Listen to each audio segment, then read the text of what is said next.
Today on Dr. Phil. A love triangle. She needs to make a decision, Rich or me. It's hard to make up my mind between the two. I love them both. Torn between her city husband and her country boyfriend. You had an affair and convinced him you were the victim. I didn't do it on purpose. No, come on.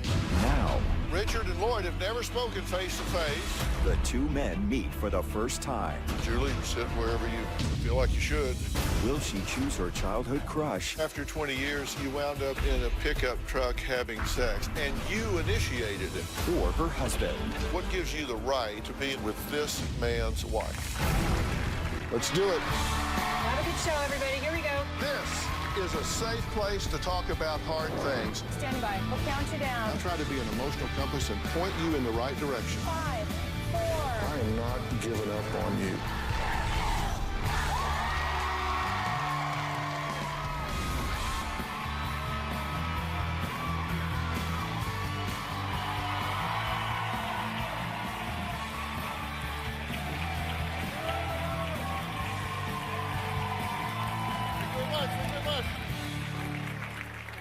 Okay, take a look at this couple, Julie and Lloyd. They've been in a relationship for a year and a half, but they've known each other since childhood. They both say the attraction was instant. Julie says Lloyd makes her forget her troubles. He's passionate and fun. She's attracted to his simple country boy way of life, and the sex is great. Sounds like a really good relationship, right? Well, there's always a catch, isn't there? Julie's not married to Lloyd. She's married to Richard. And she has been for 13 years. Now, after a year and a half of this twisted love triangle, they're all saying, you know what? Enough's enough and too much is too much. And it's time to figure this out. Like the old saying goes, two's company, three's a crowd. So Julie has reached out to me, desperate for me to help her decide between her husband and her childhood crush. I've been married to Rich for 13 years, but I have been having an affair with Lloyd for about a year and a half. It's hard to make up my mind between the two. I love them both. When the passion with my husband died a few years ago, we just let it die. There's no kissing anymore. I will not initiate sex, and he will not ask for it. Lloyd and I reconnected after about 25 years, and we just picked up right where we left off.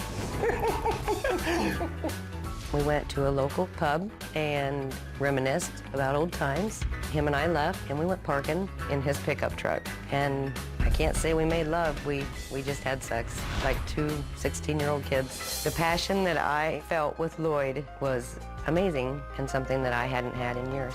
I'm happy, yeah. There are so many qualities in Rich that I don't want to let go of. But yet, there's a lot of qualities that Lloyd has that keeps me going back. Really? You're lying. I just can't make up my mind if I should stay with Rich or go with Lloyd. Well, Julie may be having a hard time deciding who to choose, but Richard's pretty clear that he wants Lloyd to just get the hell out. He just wants him to get lost. When I first found out Julie was having an affair, I was extremely upset. I had told her I was packing her things and don't even bother coming home. She begged me not to leave her. We have to learn to be different. She made a point of convincing me that she was going to end the affair, that she would do whatever she had to do to make our marriage work. After we had that talk, I would find out that she had gone to see Lloyd again. I know that Julie goes to Lloyd's and stays 2 or 3 days while I'm gone. It's very upsetting. She's with another guy in his place. I did recently threaten Lloyd. He was not allowing her to use her phone or respond to me, and so I texted him directly and said, Lloyd, you give my wife her phone back or I'm coming down there to break your neck. I wonder if I'm doing the right thing by sticking with Julie and trying to make my marriage work, or is it time to cut my losses and move on? You believe that you love your husband, Yes. right? You do Yes. love your husband. Yes. But there's Lloyd. I saw him after 20-some years, and it happened, and then we just kept it going. Okay, hold on a second. You said you saw him after 20 years, and it just happened. You wound up in a pickup truck having sex. I hate it when that happens, but you just saw him, and it just happened. We're grown. We know what we're doing. So And it it didn't didn't just just happen. No. In fact, you got in the truck with him, and you initiated it. Yeah, yes, I Okay, did. so it didn't just happen. Right. You're the it. You happened. Right. Did you know that? I did not know that. Because I know Lloyd's easy to paint horns on here, but she's a little horny herself. Apparently, You watched the tape at the top of the show, right? yes. Was that the first time you've actually seen them together? Yes. And they were, you see it now, they're, Pretty chummy. tell me how you wrap your head around that. What does that mean to you? Betrayal. He uses emotional blackmail and guilt to keep her on a string. So she's a victim in this, in a sense. I believe that she is, yeah, at this point, because she has told me many times. And I believe her when she looks me in the eye and tells me it's over, it's over. Yeah, because you know she's honest. She has been for 12 years. Had no reason to ever doubt anything that she did. But you think she's a victim here. So you I feel believe- sorry for her in a I do. sense. When you sat down and told him about this, did you portray yourself as a victim? I didn't think I did because well, I wait a said, minute. You didn't actually sit down and tell me about it, though, did you? I wrote him a letter, On Facebook, didn't you? basically texting. Here's what you said. Things have gotten way out of control with that friend of mine, Lloyd. Our talk time has become way too much. I don't know how to fix things because I just can't stop talking to him. I don't know why I allowed this to happen, maybe because of all the resentment I have towards everyone. Maybe I'm just lonely. Maybe I am just a person. Please don't leave me. This is all on me. You are the perfect husband and father. I am done talking to him. I want and need you. I just knew I wouldn't stop talking to him unless I told you. I couldn't give us 100% until I told you. I mean, it just goes on. But I mean, now that was 15 months ago. You said you were done talking to him, but it wasn't a talking. It was more than talking. But you didn't quit. No. How did you convince him you were a victim? I didn't. No, you did. You did. You convinced him you were a victim. And while he was saying you were a victim, I looked over and you were sitting there like you poor pitiful Pearl. How did you pull that off? I'm just saying that I don't know. I don't know. No, that's amazing.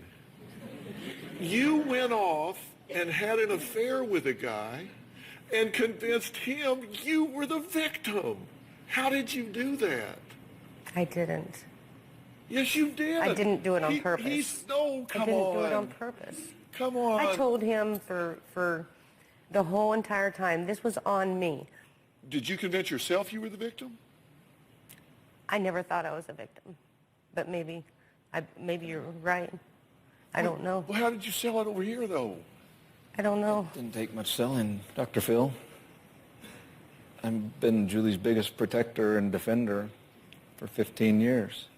We make a great team when we work together. You got a new team member now. We're going to meet them after the break. Richard and Lloyd have never spoken face to face. I'm going to help them through this awkward introduction when we come back.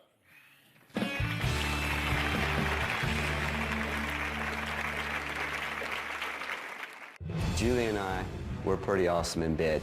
We're both in love with each other. She needs to make a decision. It's either Rich or me.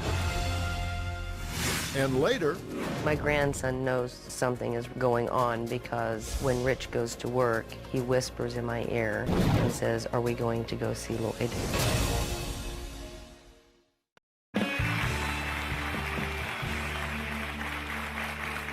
Julie says she has a big dilemma. She loves her husband Richard of 13 years, but she is also in love with her boyfriend Lloyd and has been carrying on an affair with him for about a year and a half. Now, Lloyd says He's loved Julie ever since they were kids. He let her go once, and he says he will not make that mistake again. Take a look. I told Julie that I was madly in love with her, that I would never let her go. She really makes me happy. I love taking her out. I want everybody to see that I'm with Julie. We're both in love with each other. We don't want to lose each other. I always enjoy seeing you. You know that. Her husband would be gone.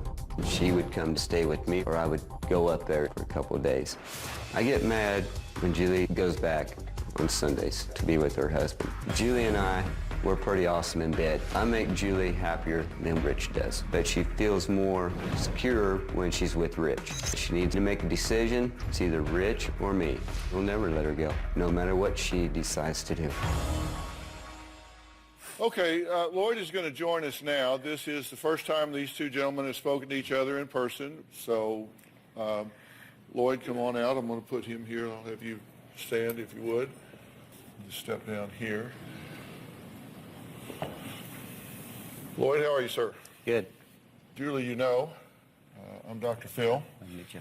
I'll have you sit right over here if you would, Lloyd. Okay. And Julie, you sit wherever you feel like you should. I'll let you make up your mind on that.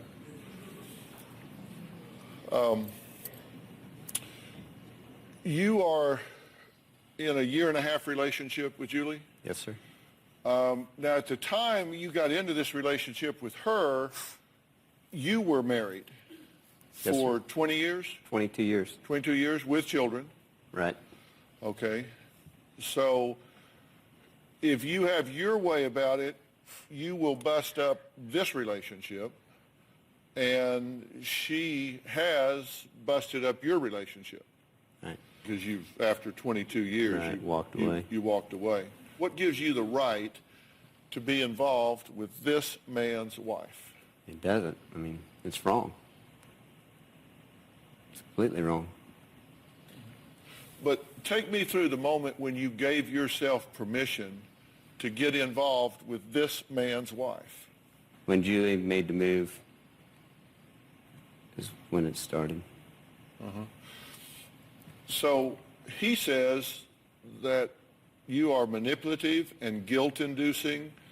You take her phone from her where she can't get messages from him or call him, that you've said to her, look, I left my family for you. I quit drinking for you. I've changed my whole life for you. You can't leave me now.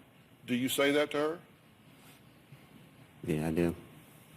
What do you want to say to him? I don't know if I can. I've texted Lloyd a few times. He knows how I feel. And Well, I don't know how you feel. I'm My very God, upset with him. Would I'm you, very would you mad yell at him. fire if you were on fire? It's not my way, no. I'm How do you feel about them over here holding hands? You don't like her going back to him. No, I don't like it. But I think the thing that I told Lloyd one time in a text that was said in kind of an angry period of time, obviously, but, they're having fun and games. We can see what they're doing up there. But it's a weekend getaway. They don't have reality. And they got this little junior high romance type thing going on that makes them both feel real good because they don't have any responsibilities when they're together. If they were together, and I've told Julie, maybe a separation is what we need, and maybe you need to just go live with Lloyd for over 3 or 4 months and see how it works out for you when reality sets in. So you want me to help you pick? I don't want you to help me pick. What do you want? I don't know what, I need to get this on straight. Ask me a question. You ask me anything you want to ask me if you are prepared to hear the truth. I'm prepared to hear the truth. Then ask me a question. I don't know how I got to this point. I don't know why I put myself in this situation. Nobody did it. I did it. Okay, so if I can paraphrase, your first question is not what to do. Your first question is, how the hell did I get in this situation? Yes. Right? Okay. I'll answer that. We have to take a break, and then I'm going to answer that question right after the break. Now, why are both of these men leaving everything up to Julie. I'll start unraveling this after the break.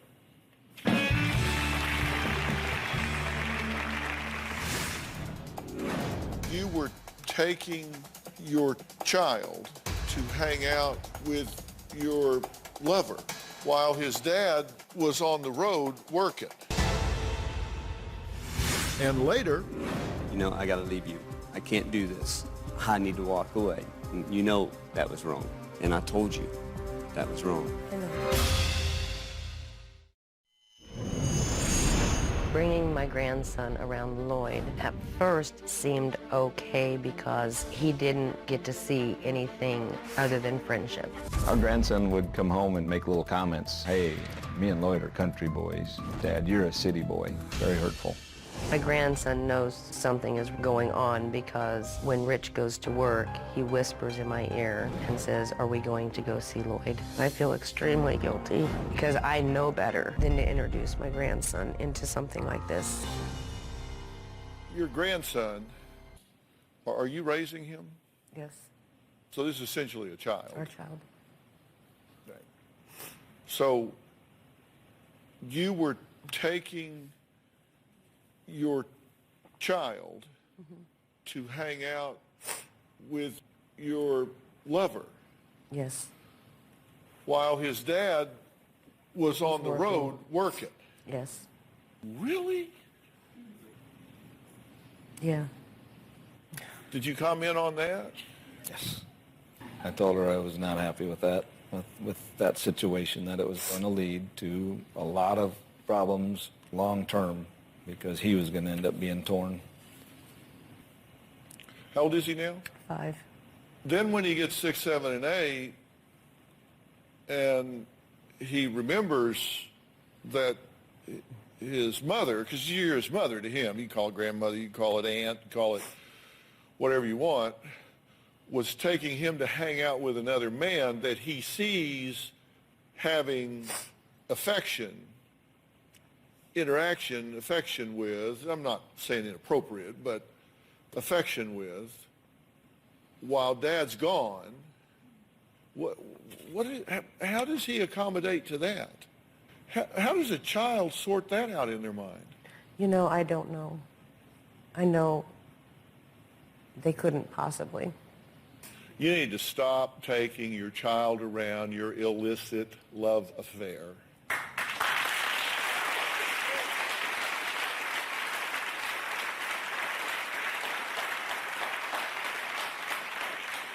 That is inappropriate. It is inappropriate. It is emotionally abusive. This is all around bad idea. You do not take your child to go see your lover. Bad idea.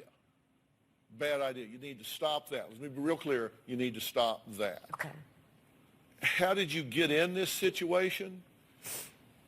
I know. You got in this situation because the two of you stopped working on your relationship, and then you went and started playing footsie with him, and you're quite right. And it's easy when you don't have bills to pay, you don't have a house to run, you don't have problems to solve. All you have to do is just be on a date. It's easy to have fun on a date. It's easy to be charming on a date. It's easy to have fun when you're just out playing. Correct. It's very different when you're actually involved in each other's lives on a day-to-day meaningful basis. And it's really hard to compare falling in love with being in love. Falling in love is exciting and exhilarating and infatuation, and being in love is a more comfortable, predictable, day-to-day sort of thing. It's not that one is better than the other, it's just different. And it's apples and oranges, and it's an unfair comparison. This whole thing is just so illogical, I don't even know how to wrap my mind around it. You two have arguments about this, right? You two have arguments among yourselves and about your marriage, correct? You're upset with her about her relationship with him. You're upset with her about her relationship with him. Correct. You're upset with yourself about your relationship with both of them. Is anybody happy? No. Surprise! We'll be right back.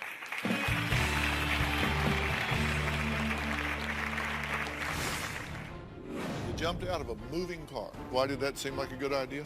We were arguing, and I just like, I got to get out. What do you think about that? It's embarrassing.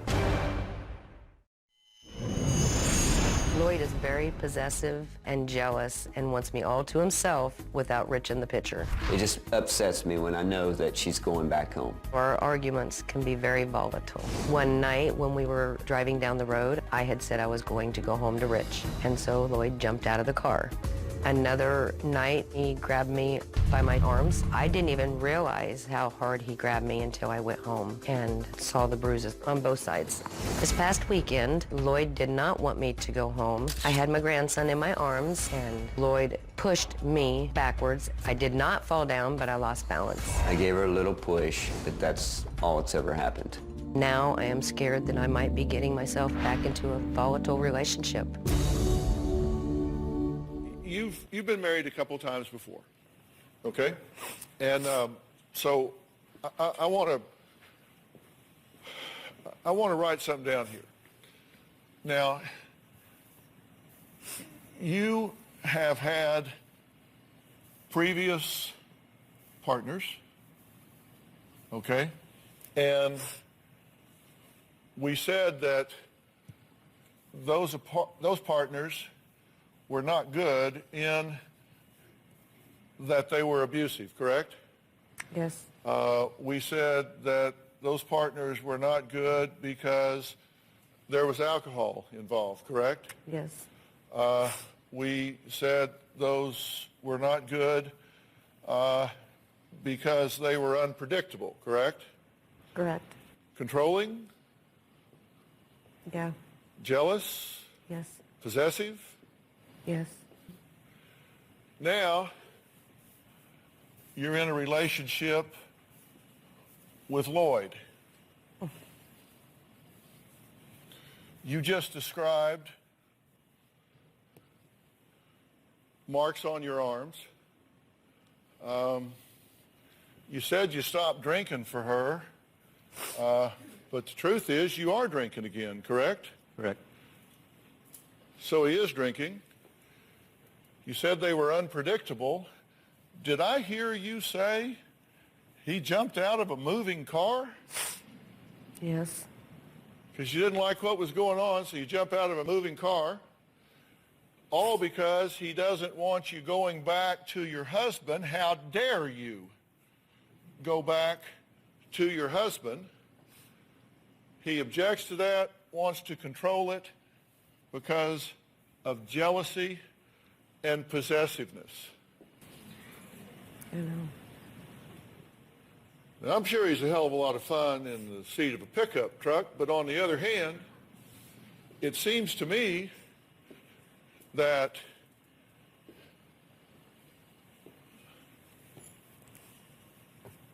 partners 1 and 2 and potential number 4 seem to have an awful lot in common. What do you think, Lloyd? Completely right. You jumped out of a moving car. Why was this? Why did that seem like a good idea? We were arguing, and I just like, I got to get out. And I just got out. And you went to rehab, right? Yes. And how long after rehab before you started drinking again? That was 3.5 months. It's a tough disease. It's subject to relapse. It takes a lot of work. And I hope you continue the battle. I hope you fight back on that. What do you think about that? Well, when it's written down and when it's embarrassing. If she has a brain in her head, she is not going to pursue a relationship with you. I can't do this. I need to walk away.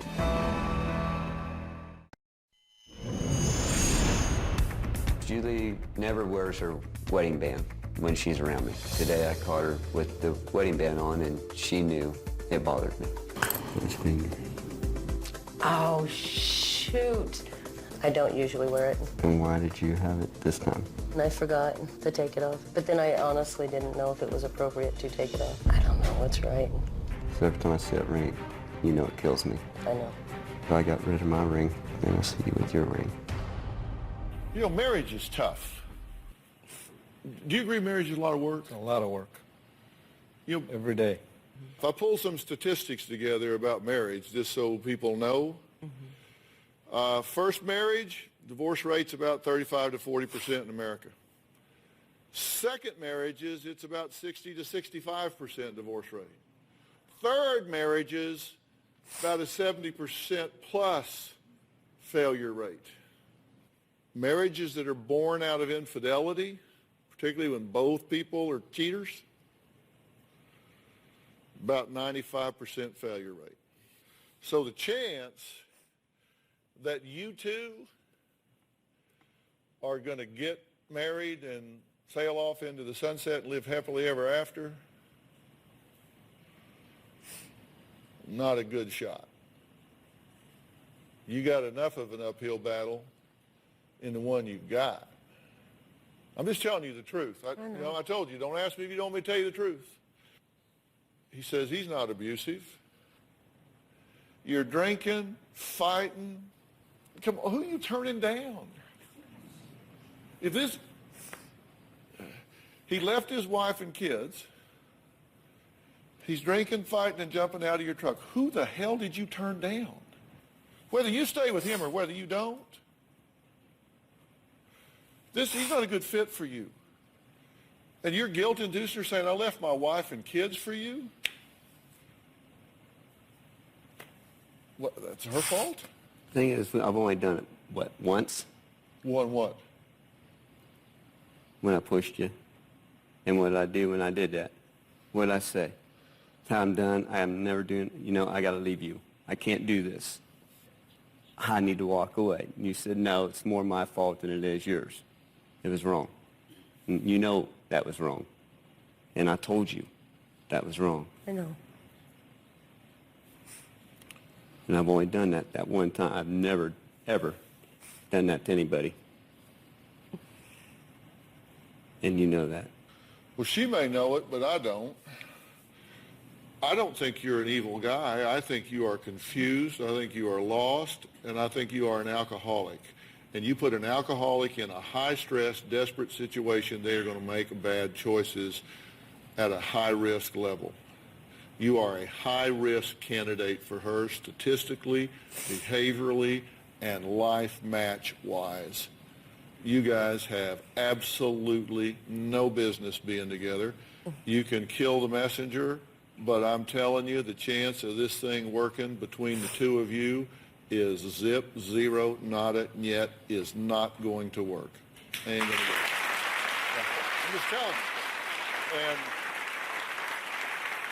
you can be upset for me telling you the truth, but the day will come when you will say, he told me the truth. I didn't want to hear it, but he told me the truth. Right. And if she has a brain in her head, she is not going to pursue a relationship with you because you are a high-risk candidate interloping into a marriage where you have no business being. Then you went from the bar to the pickup and had sex. Reckon you could at least require that she stop.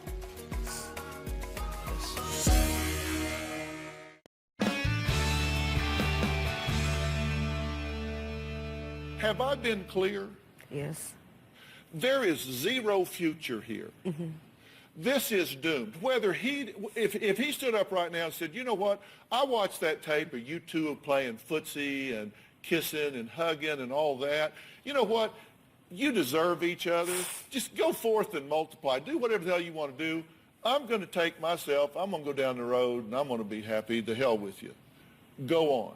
I would tell you the same thing. The chance of you two being together long term is zero. That's just my opinion. It is not going to work. You met, and you first time you went out together, you went to a bar. And then you went from the bar to the pickup and drove down the road and had sex.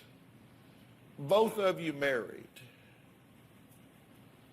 And you actually met at a funeral, right? It's his mother's funeral. His mother's funeral. And then went to a bar and then went to the pickup and then went and had sex. Okay. You need to move on. If you are willing to forgive and try to work on this marriage, reckon you could at least require that she stop. Yes. Because that would seem to me to be a prerequisite.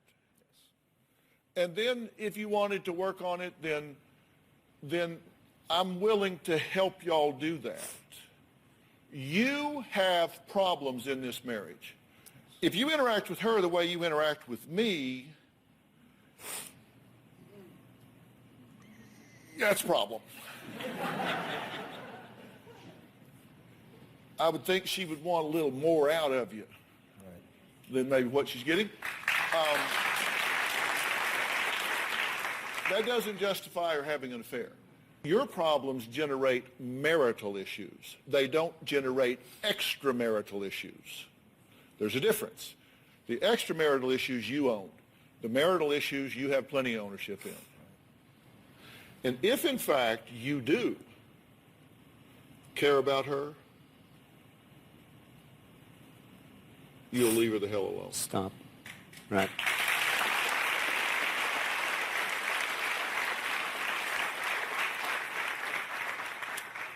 One last thing. We all have a personal truth, and we generate the results in life we believe we deserve. And you've generated yourself a mess. That tells me that's exactly what you believe you deserve. You got to heal that personal truth. Mm-hmm. And I'm willing to help you do that. Thank you. I want you to look me in the eye and give me a clear commitment about what you're going to do. I'm going to fix me. Make an effort anyway. And I'm going to stop seeing Lloyd. And I want to work on my marriage. I want to get it back. He's a good man.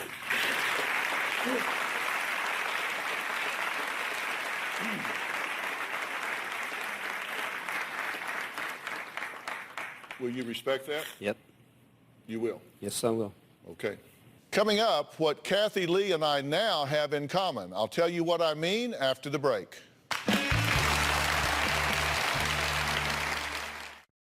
It's not often I get to turn the tables on Philip and brag shamelessly about all he has accomplished, but today is a little different. Recently, we had the privilege of being invited to New York to rub elbows with other broadcast luminaries who were being inducted into the Broadcasting and Cable Hall of Fame. I just happen to be elbow to elbow right now with one of those honorees.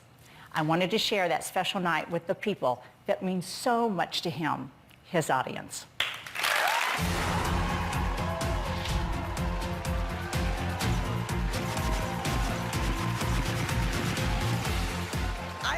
So proud of Philip. Him being inducted into the Broadcasting and Cable Hall of Fame, I can barely speak without crying. It's like I get total body chills just thinking about where we are, why we're here, and yes, it's very emotional. Our dad is amazing. He works so hard to do what he does, and tonight is one of those nights where you see that everybody else agrees. He loves what he does, which is my favorite part about watching him kind of grow through his TV career. It doesn't get any better than this.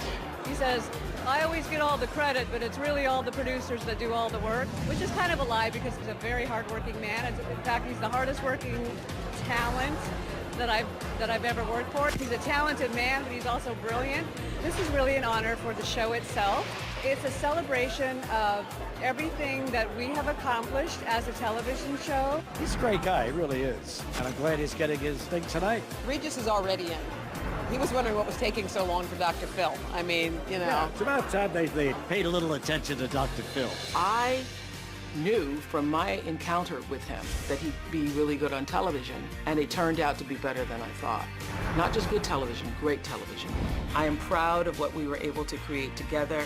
I am proud of what you continue to manifest in your daily work, in your shows out into the world, and I am proud of you being inducted into the Broadcasting and Cable Hall of Fame. Who knew? Ladies and gentlemen, please welcome Dr. Phil McGraw. It really has been an interesting ride for a guy that had absolutely no intention of ever being on television, ever. You know, an interesting thing about our show, we're in our 14th season now. Carla Pennington is our executive producer. She's the only one I've ever had or will have.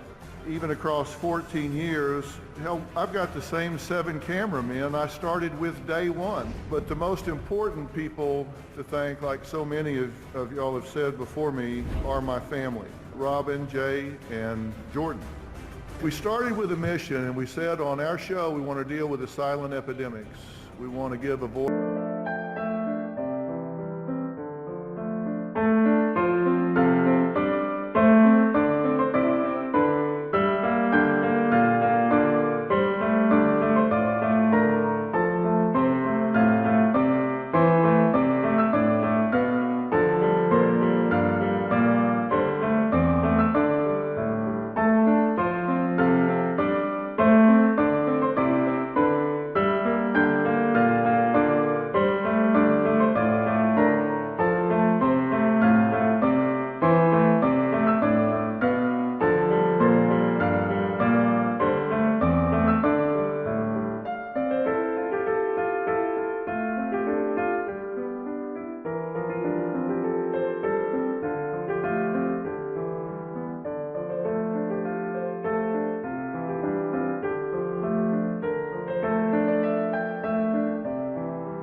To those people that don't have one.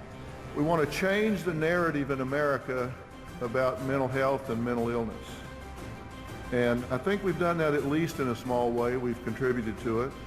To be up here and inducted into the Hall of Fame is really pretty surreal for an old country boy, and I just thank you. Thank you very much. When somebody puts you in the Hall of Fame, that means something.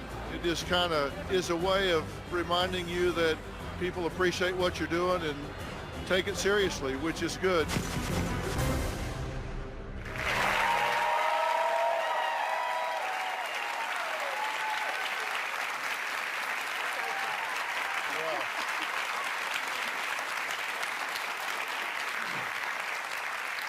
That was quite a night, wasn't it? It was fun. It was so beautiful and so well deserved. Yeah, so well deserved. And you made the cover. Love that you made the cover. Well, I really am proud of all we have accomplished on this show so far, and we're really not done yet. In fact, the public probably doesn't know it. It's been in the industry. But we just announced that we're going to continue the Dr. Phil show, and we have been renewed until the year 2020.